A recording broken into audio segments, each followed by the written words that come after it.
우리나라 국민의 90% 이상이 도시에 거주한다. 우리가 살아가는 삶의 주요 무대가 도시인 셈이다.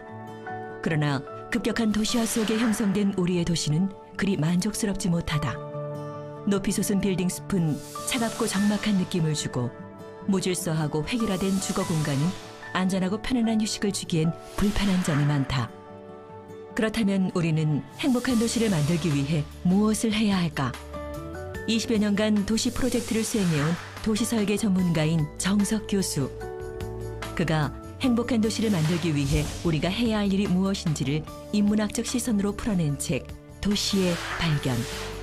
어떤 도시에 살아야 행복할까? 네모 반듯한 천편일률적인 신도시는 과연 사람이 살기 좋은 곳일까? 낡은 거리와 동네 가게를 살리는 방법은 무엇일까? 국내외 다양한 도시혁신 성공 사례와 우리가 도시를 바꾸기 위해서 무엇을 해야 할지 친절하게 소개한다. 내 삶이 행복해지는 도시에 대한 요구가 높아진 지금, 살기 좋은 도시를 발견해보자. 저는 도시를 물건으로 보지 말고 좀 생명체로 봤으면 좋겠어요. 그러니까 우리 눈에 보이는 건물들, 무슨 다리들, 이런 뭐 고속도로 이런 것만이 도시가 아니고 그런 도시가 지어진 바탕은 땅이잖아요.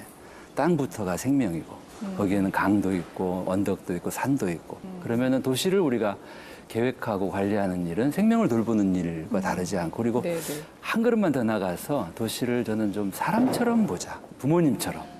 내 고향을 또 내가 사는 도시를 내가 돌봐야 할 우리 자녀들처럼 또 나의 연인처럼 나의 배우자처럼 이렇게 도시를 생각한다면 도시가 지금 편안한지 또는 혹시 아픈지 또는 지금 도시가 심각한 위기인지를 우리가 느낌으로도 알 수 있을 것 같아요. 지금의 도시 문제, 또 작게는 마을 문제, 그리고 크게는 우리 국토 문제의 가장 중요한 문제는 저는 편중이라고 생각해요. 또 뭐 지방 도시들 같은 경우에도 구도시가 지금은 비고 자꾸 이제 새로 만드는 혁신도시, 기업도시 이런 데로 다 빠져나가죠. 그래서 저는 이 도시 문제의 근본 원인은 편중에 있다. 그래서 과거에는 이렇게 공부하기 위해서 말은 제주도로 보내고 사람은 서울로 보내고 저도 시골 지방 출신인데 서울에 와서 이렇게 살고 있죠. 근데 지금 이렇게 보면 너무나 많이 편중된 게 문제라면 이제는 좀 다시 이렇게 흩어지는 그래서 고향으로 돌아가고 그리고 내가 꼭 이 수도권에서 도시 지역에서 살아야 할까? 내가 조금 더 시골로 내려가면 더 행복한 삶을 살 수는 없을까? 사람을 간절히 원하는 시골에 내가 내려가서 내가 먹고 살 일자리를 찾을 수는 없을까? 이런 좀 그 고민들을 굉장히 깊이 해야 될 때라고 저는 생각합니다. 서울에 있는 한양 도성을 보면 이렇게 하늘에서 바라본 모습을 보면 구불구불하거든요. 또 종로도 이렇게 동대문에서 서대문까지 가다 보면 끝에 가서 이렇게 휘어 있고 한양을 만들었던 도시 계획 철학은 말 그대로 산과 언덕과 또는 그 길이라고 하는 게 물길 따라 납니다. 그러니까 이런 그 원래 그 있던 그대로의 물길과 길을 크게 바꾸지 않고 그대로 자연의 질서, 자연의 지형을 살려서 성을 쌓고 길을 내고 도시를 만든 거죠.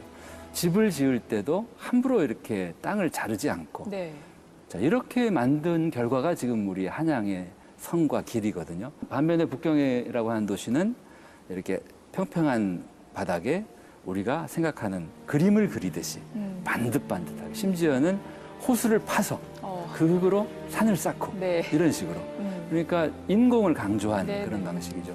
그래서 이 북경의 도시 철학과 서울의 도시 철학을 비교한다면 북경의 사람의 솜씨를 최대한 발휘한 거라면 우리 서울의 한양의 도시 설계 철학은 이 신과 인간의 합동 작품, 신이 만들었던 아름다운 자연을 우리 인간들이 크게 바꾸지 않으면서 만든 거죠. 그러니까 우리 것의 가치를 우리가 좀 모르는 이게 저는 첫 번째 착각인 것 같고 그리고 두 번째는 이 서양에서도 이미 한번 실험을 했다가 좋지 않다라고 용도 폐기를 한 그 근대주의 도시에 아직도 우리는 좀 매달려 있는 것 같은. 그리고 이 문제는 저는 우리 시민들, 국민들이 이게 최선이다라고 믿어서 이렇게 받아들였다기보다도 그냥 우리 건설회사나 이런 데에서 이렇게 그냥 주어진 것을 그대로 그냥 받아들이고 순응하고 사는 게 아닐까. 우리 시민들은 굉장히 그 살고 싶은 도시를 원해요. 그러니까 좀 쾌적하고. 그런데 이 자본 또는 부동산 시장은 또는 기업들은 오히려 팔고 싶은 도시를 원해요. 팔기 좋은 도시를. 그래서 시민들이 도시의 주인이죠. 그런데 그 훨씬 더 많은 수를 가지고 있는 우리 시민들이 가만히 있으면 또 입을 꼭 다물고 있으면 그 시민들의 요구는 드러나지가 않아요. 그러면은 기업이 원하는 도시로 가기가 쉽다는 거죠.